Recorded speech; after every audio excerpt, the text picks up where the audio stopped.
Ndugu zangu katika imani, wa min dalaili al-istidamati ala taqwa ba'da Ramadhana, na miongoni mwa dalili za kudumisha na kufanya mwendelezo wa uchamungu baada ya kumalizika Ramadhani, musahabatul Qur'an. Watu wanatakiwa wafanye urafiki na Qur'an. Qur'ani inatakiwa iwe ndiyo rafiki yako. Faman dhaka halawata al-Qur'ani fi Ramadhana, yule ambaye aliweza kupata utamu na ile ladha ya Qur'ani akiwa ndani ya mwezi wa Ramadhani, la yaliqu bihi, haifanani na wala haifai kwake yeye ayaqta'aha ba'dahu, kukata ule utamu na kufanya muendelezo wa kuisoma Qur'ani baada ya kukamilisha Ramadhani.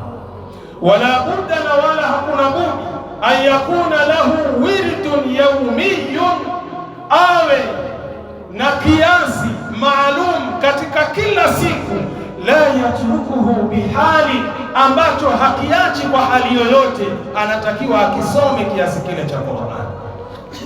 Yani maana yake Muislamu baada ya hii Ramadhani kumalizika, anatakiwa aweke muendelezo wa kuisoma Qur'an, hata kama ni sehemu ndogo. Kila siku amejiwekea ile sehemu aweze kuisoma katika Qur'an.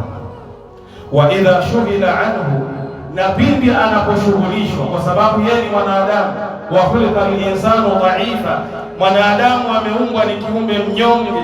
Kuna wakati lazima atoke akatafute nini riziki, anaweza kubanwa na mambo fulani hivi. Sasa anapokuwa mathalan ameweza kushughulishwa mwanadamu yule, ikaweza kumpita ile siku kama alivyojiwekea, hakufanya kuisoma ile Qur'an, qadahu min al-ghadi, anatakiwa aje ailipe ile sehemu siku yake ya kesho, kama Mtume sallallahu alayhi wasallam alivyokuwa anapokuwa mathalan ameshindwa kusimama qiyamul layli kwa sababu ya maradhi au kwa sababu nyinginezo, kesho yake anaziswali rakaa 12. Lengo ni nini? Ni kulipa kile kilichompita katika qiyamul layl. Sasa mimi na wewe, ule utaratibu ambao tumejiwekea wa kusoma Qur'ani kila siku unapotupita, basi tunatakiwa kesho yake angalau uweze kulipa kile kiasi kilichokupita kwa kuisoma ile Qur'ani. Lengo ni nini? Liyuawida nafsahu ala istidamati al-Qur'ani wa la yahjurahu, ili aweze kuipa mazoezi nafsi yake juu ya kudumu, juu ya kufanya muendelezo wa kuisoma Qur'ani, wala asiweze kuikimbia na kuihama Qur'ani. Na leo Ramadhani imemalizika, kila mmoja ameihama Qur'ani, kila mmoja ameikimbia Qur'ani. Katika Ramadhani, kabla sala, kabla ya sala, wallahi unaona watu wanasoma Qur'ani. Wengine baada ya sala hawatoki wanaisoma Qur'an. Lakini leo zunguka uangalie nyumba za Allah, kabla ya sala, baada ya sala. Je, kuna wanaokaa wakiisoma Qur'an? Labda pengine hatukuoni msikitini, unaisoma nyumbani. Bali insan ala nafsihi basira, mwanadamu yeye mwenyewe kwenye nafsi yake ndiyo mwenye kujielewa na anakijua anachokifanya. Je, unapotoka msikitini ukienda nyumbani unakaa unasoma Qur'an, au ukifika nyumbani unakaa chini ya TV unaangalia movie mbalimbali, unaangalia series mbalimbali, tamthilia mbalimbali? Jichunguze wewe mwenyewe, kwa sababu wewe ndio unajielewa zaidi kuliko mtu mwingine. Wa kam min al-ujuri liqari al-Qur'an, na ni malipo kiasi gani anayoyapata yule ambaye anayesoma Qur'an? Ushawahi kujiuliza ni malipo kiasi gani, ujira kiasi gani unaupata kwa Allah wakati ule umekaa kitako unaisoma Qur'an?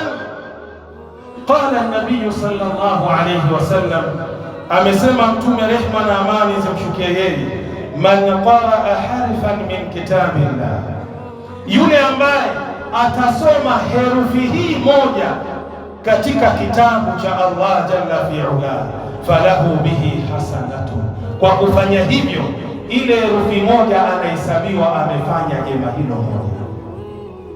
walhasanatu bi'ashri amthaliha, na lile jema moja alilolipata kwa kuisoma herufi moja ya Qur'an anapata malipo 10 mfano wake. Jema moja kwa kuisoma herufi moja ya Qur'an unakwenda kulipwa na Allah mema 10 katika lile moja ulilofanya.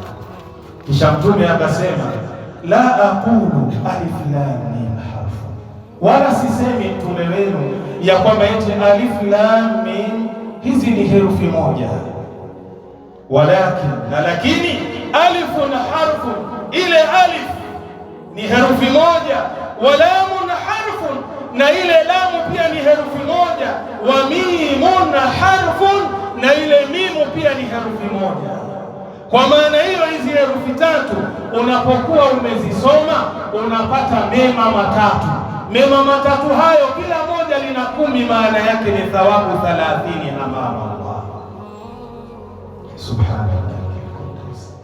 Je, ikiwa umeamua kukaa ukajipangia kila siku nasoma peji moja tu, nasoma huku nasoma na huku, kila siku umejiwekea mwendelezo wako huu, unapata thawabu kiasi gani amama Allah? Lakini leo mtu yuko radhi akae na kitabu cha stori mbalimbali za Pauko na Pakawani, anakaa anasoma stori akicheka, yuko tayari aangalie movie mbalimbali, wala hakuna thawabu anazozipata isipokuwa ni wakati anaupoteza amama Allah. Kwa hiyo ndugu zangu katika imani, katika mwendelezo wa ucha Mungu baada ya Ramadhani tunatakiwa tufanye urafiki na ile Qur'an, tuwe karibu na Qur'an. Hadithi hii ni sahihi, kaipokea At-Tirmidhi kwa nambari 2910. Sheikh Albani ameisahihisha fi Sahih al-Jami, utaipata kwa nambari 6469.